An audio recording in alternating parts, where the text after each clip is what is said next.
Have you ever found yourself getting annoyed by something small, a comment someone made, the way someone looked at you, or even just the sound of a ticking clock, and wondered, why does this bother me so much?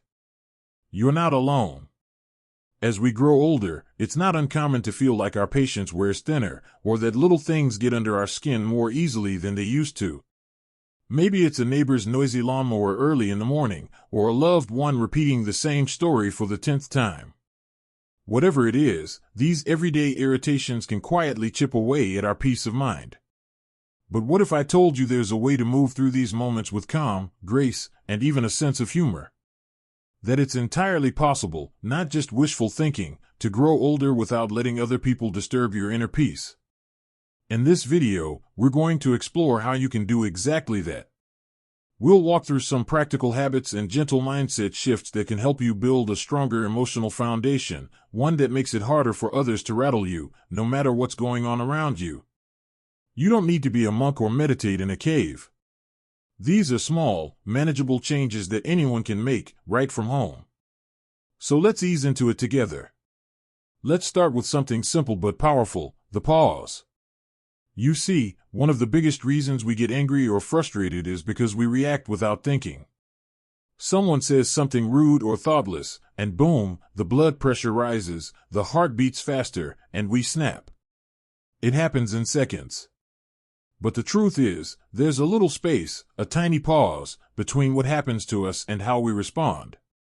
And learning to stretch that pause just a little longer, that's a superpower. Let's say your adult child calls and sounds distracted, maybe even a little dismissive. You could jump straight to feeling hurt or unappreciated. But what if, instead, you take a breath, a literal, slow breath, and give yourself a moment to think, maybe they're just overwhelmed right now. Maybe it has nothing to do with me. That breath is your buffer. It's the space that turns reaction into response. And the more you practice it, the stronger it gets. You don't have to be perfect at it. Sometimes you'll still snap. That's okay. But even catching yourself once or twice a day and choosing calm over anger is a huge win. It's like building a muscle. The more you use it, the more natural it becomes. Now, let's talk about another quiet but mighty shift, releasing control. This one isn't easy at first, especially if you've spent your life being the one people depend on. Maybe you're used to being the fixer, the one who keeps the house in order, the family in line, the plans running smoothly. And now, suddenly, people are doing things differently, or not doing them at all, and it can feel like chaos. But here's the thing, holding on tightly to how we think things should be is one of the quickest paths to frustration. The moment we accept that people are going to be who they are, and that it's not our job to change them, is the moment we start to feel lighter. That doesn't mean you stop caring or giving advice when asked. It just means you let go of the illusion that you can control other people's choices, moods, or actions. And let's be honest, did that ever really work anyway? A friend of mine, let's call her Linda, told me recently about her son who never seems to call unless he needs something. At first, it really hurt her. But over time, she shifted her thinking. She told me, I stopped expecting him to show up in the way I thought he should. I just love him the way he is, and when he does call, I enjoy it for what it is, not what I wish it was. That small change gave her so much peace. She didn't lower her standards, she freed herself from unnecessary stress. Here's another powerful idea, not everything deserves your energy. This might be one of the most important lessons of all. Think about your energy like money. You've got a limited amount of it each day. So the question becomes, who or what are you spending it on? Is that argument with your neighbor really worth it? Is the news anchor on TV really worth your blood pressure? If you had $100 in your energy wallet every morning, would you spend $40 on being mad at the guy who cut you off in traffic? Sometimes, just asking yourself, is this worth my energy, can be enough to pull you out of the spiral. You might even laugh at how often the answer is nope. And when you start protecting your energy the same way you protect your physical health, everything starts to shift. You feel stronger, steadier, and more in control, not of others, but of yourself. And that, my friend, is where the real power is. Now, let's keep this momentum going. We've already talked about creating space before reacting, letting go of control, and being mindful of where you spend your energy. These aren't just good ideas, they're habits that, when practiced a little each day, can change how you feel, how you think, and how deeply you enjoy this chapter of life. Now that we've started to build this emotional foundation, giving ourselves space before reacting, letting go of what we can't control, and guarding our energy, it's time to lean into something equally important, though often overlooked, the power of perspective. See, as we grow older, our experiences shape the way we see the world. And sometimes, without realizing it, we start carrying around old stories like heavy bags, stories about how things used to be, how people should behave, or how life was when respect and manners were more common. And sure, those memories matter. They're a part of who you are. But if we're not careful, we start comparing everything in the present to a version of the past that no longer exists. That gap, between what was and what is, can turn into a quiet frustration that builds over time. Here's the truth, though, perspective is a choice. You can look at a noisy teenager and see disrespect, or you can see a young person still figuring things out. You can hear your doctor running behind schedule and feel disrespected, or you can remember they're probably helping someone who really needed extra time, just like you might one day. When you shift your perspective, you shift your experience. Let me give you a small example. A gentleman named Harold, who's 72, shared something beautiful with me. He said every time he gets cut off in traffic now, instead of fuming, he imagines that the other driver is rushing to the hospital to see someone they love. It might not be true, he said, but it keeps me from getting mad, and that's good enough for me. Isn't that something? He's choosing peace over being right. That's wisdom.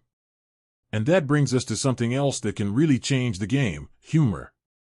Yes, humor, even the dry, sarcastic kind.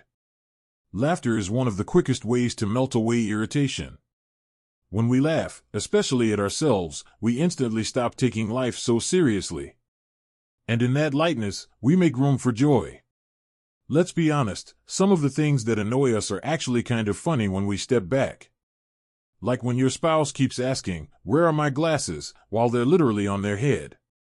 Or when you hear the same story for the fourth time this week and just smile because, well, at least someone's still got stories to tell. Finding humor doesn't mean pretending things don't bother you. It means letting go of the need to be frustrated about them. It means choosing to respond with a chuckle instead of a complaint.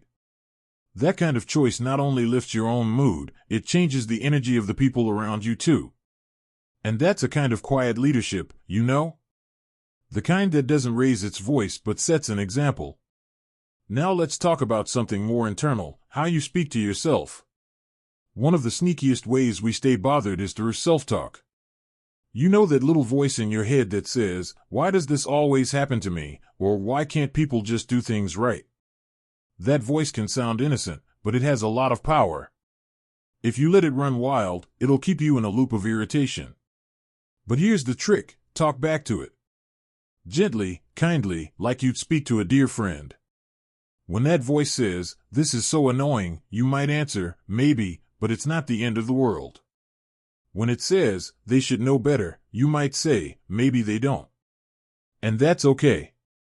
Over time, you become the calmest voice in the room, not because the world changed, but because you did. I know what you might be thinking. This all sounds good, but what about the really tough stuff? What about the people who are truly rude, disrespectful, or even hurtful? Well, that brings us to a quiet strength that gets stronger with age, the ability to walk away. You don't owe everyone your time. You don't owe everyone an explanation. One of the great freedoms of growing older is knowing you can choose your peace over their chaos. If someone is constantly negative, you can set a boundary. If someone drains your energy, you can limit the time you spend with them. And if someone insists on pulling you into their drama, you can simply say, "Not today." You don't need to fight every battle. You don't need to win every argument. In fact, sometimes the strongest thing you can do is nothing. Just smile, nod, and move on. That doesn't make you weak, it makes you wise. And the more you practice these habits, stepping back, shifting your perspective, laughing more, watching your self-talk, and choosing peace over conflict, the less room there is for anger. It's not that life stops being frustrating. It's that you stop being so easily moved by it. You become the still water in the middle of the storm. The steady presence in a noisy room. The calm voice in a world that's forgotten how to slow down. That kind of presence isn't just rare, it's magnetic. People feel it when they're around you, and they often rise to meet it. You become a mirror, gently showing others how to live more peacefully, just by being yourself. There's something truly special that begins to happen when you start choosing calm over chaos, and peace over pressure. It's not just that you feel better, it's that life itself starts to feel lighter. People notice. You notice.